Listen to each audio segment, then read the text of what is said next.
This is a small midweek video just to give you a small update on what it's like living with the Model 3, and specifically I'm discussing Tesla mobile service.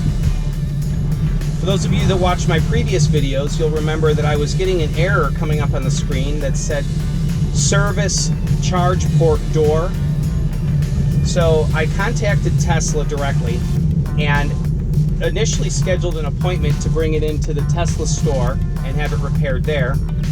In speaking to them on the phone, they gave me the option of having it repaired at the store within about 3 or 4 days, or I could choose the mobile service as an option at no additional charge to me, and they would repair it at my home.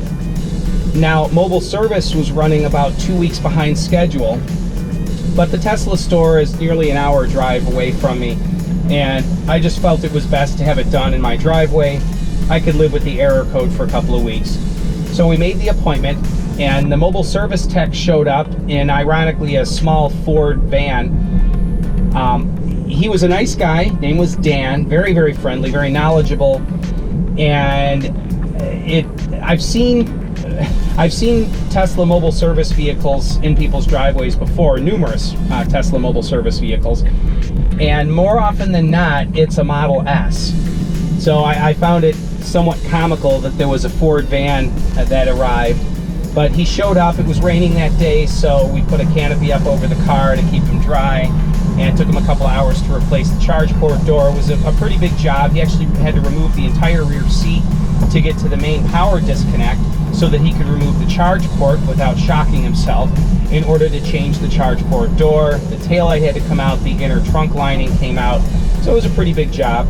I did get a couple photographs. He said that Tesla does not allow videoing, so we got a couple pictures, and it was an interesting experience. The guy was friendly. I did ask him what it was like to work for Tesla. He said that Tesla, contrary to popular belief, Tesla is a very good company to work for.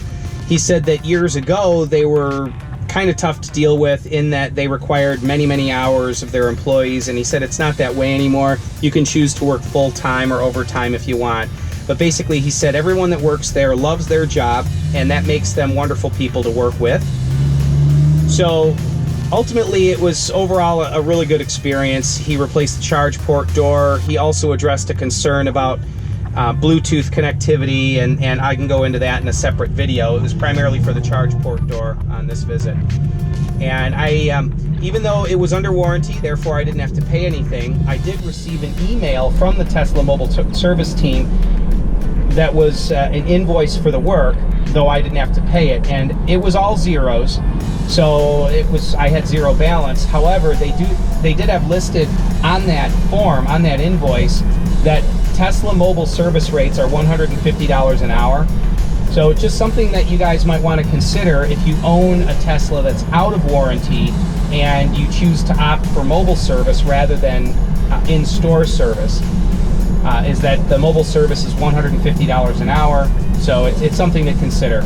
Anyway, it was a great experience overall. He was very friendly. Tesla treats their clients very, very well. Very much the red carpet treatment. I received numerous phone calls and emails on updates and status of my repair claim and how that was all processing. So I couldn't be more pleased with how it worked out. And I definitely, especially for warranty service, definitely would use the mobile service team again. So that was my experience. The car's working great. At this point, I've got quite a few miles on it. I'm actually, within the next couple of weeks, I'll have 10,000 miles on the car. So I'll be doing a 10,000 mile update on my experiences with the car and day-to-day living. There are a few things that I have not mentioned in my other videos about what it's like to live with a Tesla day-to-day. So make sure that you click the subscribe button below, subscribe to the channel, you'll get updates.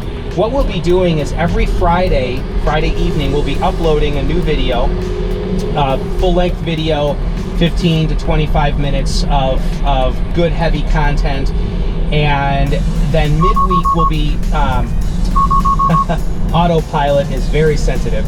Every week we're going to be trying to do a second video midweek, and like this video, just a small update little snippet, little tips and tricks about the car, neat little Tesla hacks and things that I've learned since owning the car, as well as different driving impressions and experiences that I have. So expect that to be each Friday. Again, main videos on Fridays, and midweek update videos probably on Wednesday.